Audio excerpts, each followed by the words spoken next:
이번 시간에는 이제 방화, 방국, 그 다음에 이제 육합, 충에 대해서 공부를 하도록 하겠습니다. 먼저 이제 여러분들이 이제 외우셔야 될 게 삼합은 했어요, 그죠? 삼합은 했고, 삼합이 중요합니다. 방합은 뭘 방합이라고 그러느냐? 방국. 여기가 임묘진을 방국이라고 그래요. 방합이라고도 하고 방국이라고도 합니다. 그러니까 인묘진은 목들이 지금 봄이 다 뭉쳐 있는 거죠. 봄 기운이. 이게 인묘진 봄 기운이 다 뭉쳐져 있죠. 그리고 방위는 동이죠. 그죠? 동쪽. 그러니까 삼합이 어떤 기운의 속성이 많다면 시간의 속성과 기운의 속성이 많아요. 삼합은 이질적인 게 모여 있죠. 그죠? 삼합은 태어나서 장성하고 그 다음에 죽고 이런 시간의 흐름과 또 이질적인 목이었다 그러면 해묘미가 만났었잖아요. 그렇기 때문에 좀 사회적인 결합 뭐 이런 형태로 봅니다. 사회적 결합, 시간의 변화. 근데 이 방국이 되면 얘는 공간적인 결합을 의미해요. 동쪽이잖아요. 동쪽. 방위가 같죠. 그리고 같은 목기운의 결합을 하고 있는 거죠. 같은 목의 공통분모를 갖고 있잖아요. 그러니까 여기는 좀 혈연적인 의미들이 좀 있어요. 여기는 이질적인 것들이 모였다면 여기는 같은 것들이 모여 있잖아요. 임묘진이라는 공통분모가. 그래서 이것들을 활용을 할 때는 이런 형태로, 그래서 여기가 좀 이익적인 결합으로도 봅니다. 이익을 위해서 뭉친 사회적인 모임, 뭐 이런 개념이라면 이건 좀 혈연적인 같은 공간에 존재하는 것들의 모임. 그러니까 이제 이렇게 되면 사오미, 당연히 요거는 이제 여기는 목, 화국, 여기는 금국이 되죠, 그죠? 여기는 수국이 되는 겁니다. 그러니까 삼합하고 방합이 이런 형태로 존재해요. 방합은 이렇게 공간과 같은 계절적인 속성이 같은 것끼리 뭉쳐져 있는 것. 이게 이제 좀 다르죠, 그죠? 그래서 이제 임묘진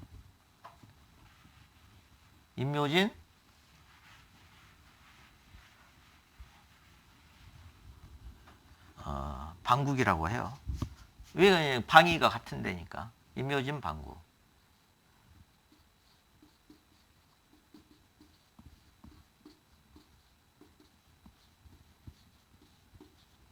그 다음에 이제 사오미 방국, 신유술. 그럼 뭐 이게 방국이 더 강하다고 그러는데 실제 쓰임새는 삼합이 훨씬 더 쓰임새가 더 많습니다. 해자추, 방국. 이제 이런 형태로 이제 암기를 하시면 돼요. 뭐 이거는 뭐 특별한 암기가 이제 필요도 없죠, 사실은. 알고 보면. 뭐 간단한 거니까. 그 다음에 이제 육합이 있습니다. 지지에. 육합. 육합은 이렇게 자축합, 이렇게. 그래서 이제 뭐 횡합이라고도 하는데, 인해합. 그 다음에 이제 묘술합. 이게 왜 육합이 이렇게 묘술합을 하고 진유합을 하는지 이런 거는 사실은 점성학에서 나오는 논리이기 때문에 명리에서는 이런 거에 대한 정확한 근거나 이런 자료가 없어요. 그냥 이렇게 결합을 한다 이거예요. 그러니까 이제 이거는 앞으로 이제 연구돼야 될 대목이죠. 그래서 이제 많은 박사 논문에서도 석박사 논문에서 이런 것들이 정확하게 그 근거들이 이렇게 좀 밝혀지면 좋죠. 공부하는 사람들 입장에서는. 그런데 이제 이것도 이론이 많아요. 뭐 다양합니다. 이게 되네, 안 되네, 어떤 거는 되고 어떤 거는 안 되네. 여러 가지 많은데 저 같은 경우에는 딱 두 가지만 인정을 합니다. 여기에서. 뭘 두 가지를 인정하냐면 제가 활용하는 거는 인해합 이거와 진유합 요 두 가지만 인정을 합니다. 육합 중에. 나머지는 특별한 의미들이 없어요. 그러니까 인해합은 이거를 이제 생합이라고 그래요. 인해합.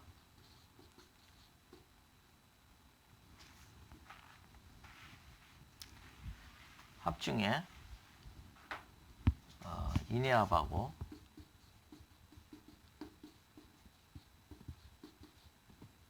진유합.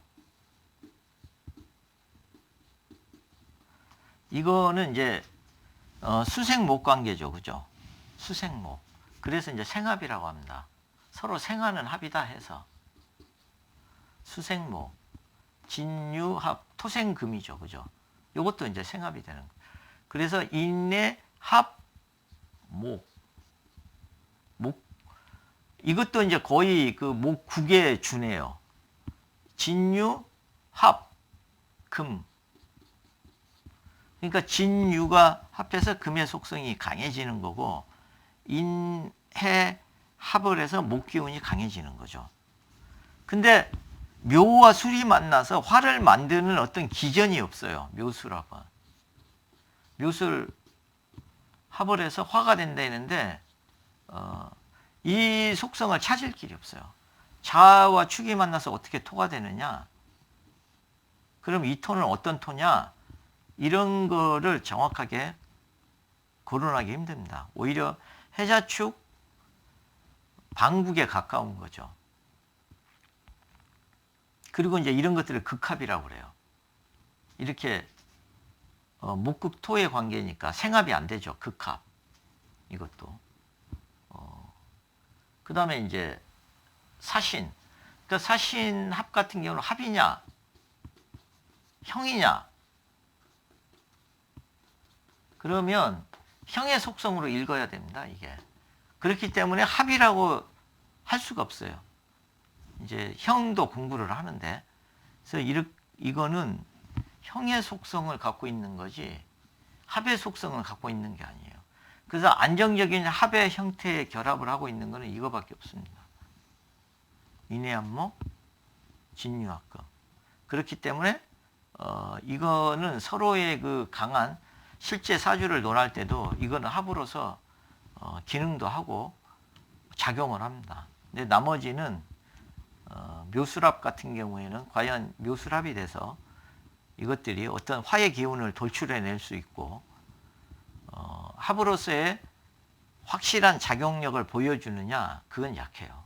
그렇기 때문에 육합 중에서 인정하는 거는 이거밖에 없습니다. 자축합토 같은 경우도 어떻게 토가 되느냐 설명 못합니다. 그 토는 어떤 토냐 이것도 설명 못합니다. 근데 이제 이렇게는 할 수 있습니다. 어떻게 하느냐? 이게 이게 축은 어는 거라고 그랬죠. 그죠? 얼리는 거예요. 그래서 물을 얼리면 물이 단단해지겠죠. 그죠?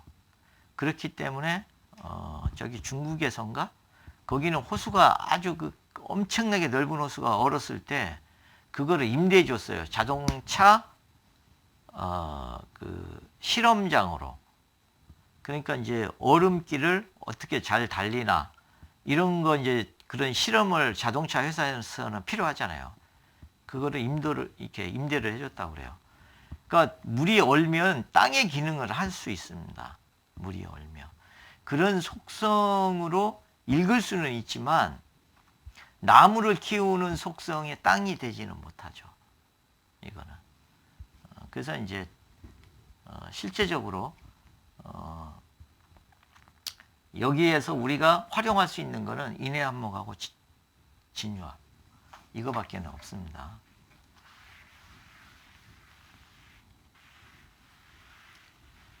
그럼 이제 다음에 이제 충관계를 보시면 충은 어떤 게 충이 되느냐? 충은 이렇게 부딪히는 게 이제 충입니다. 서로 반대에 있는 거 충미충 이렇게, 그리고 진술충, 뭐 인신충 이런 게 이제 다 충관계죠. 사회충. 그러니까 서로 기운이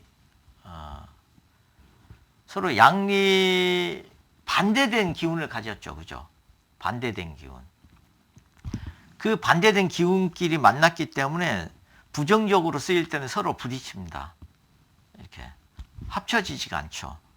그래서 이제 상대를 깨트리는 그런 속성으로도 읽는데, 실제 좌우충이 됐다고 해서 오화가 깨져가지고 뭐 사라지고 없는 거 아니에요. 절대.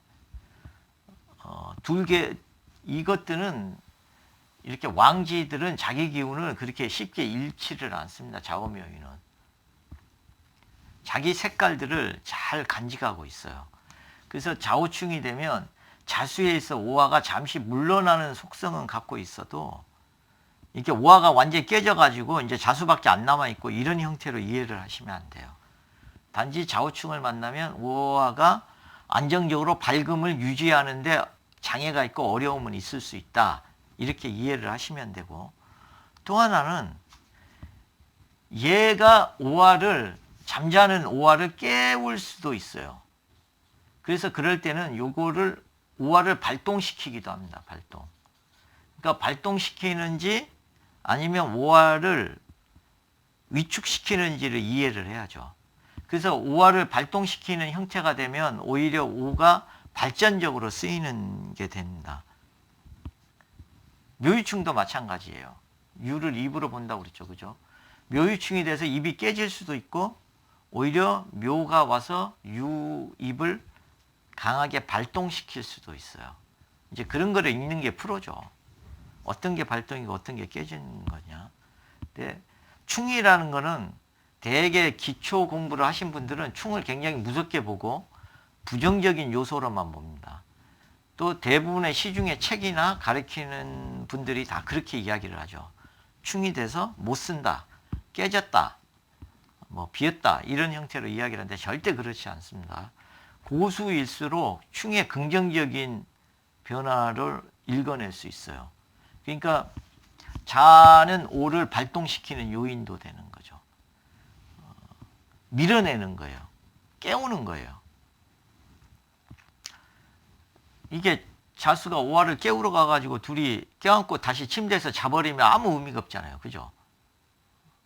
자꾸 오화가 싫어하는 행동을 해가지고 깨우는 거잖아요. 그죠? 오화가 좋아하는 행동을 같이 한다. 그건 같이 자는 것밖에 더 돼요. 그러면 오화를 발동시킬 수가 없는 거죠. 그러니까 반대 기운을 가졌기 때문에 발동을 시킬 수도 있는 거예요. 그렇기 때문에 나중에 자가 오를 불러올 수 있는 속성도 있습니다. 자가 많다는 것은 자 반대에 오가 기다리고 있는 겁니다. 그런 거를 대대작용이라고 합니다. 대대작용. 그래서 이제 이것도 마찬가지예요. 대대작용도. 그 상대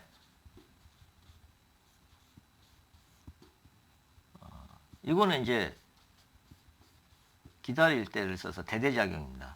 상대가, 그러니까 여기 있는 상대를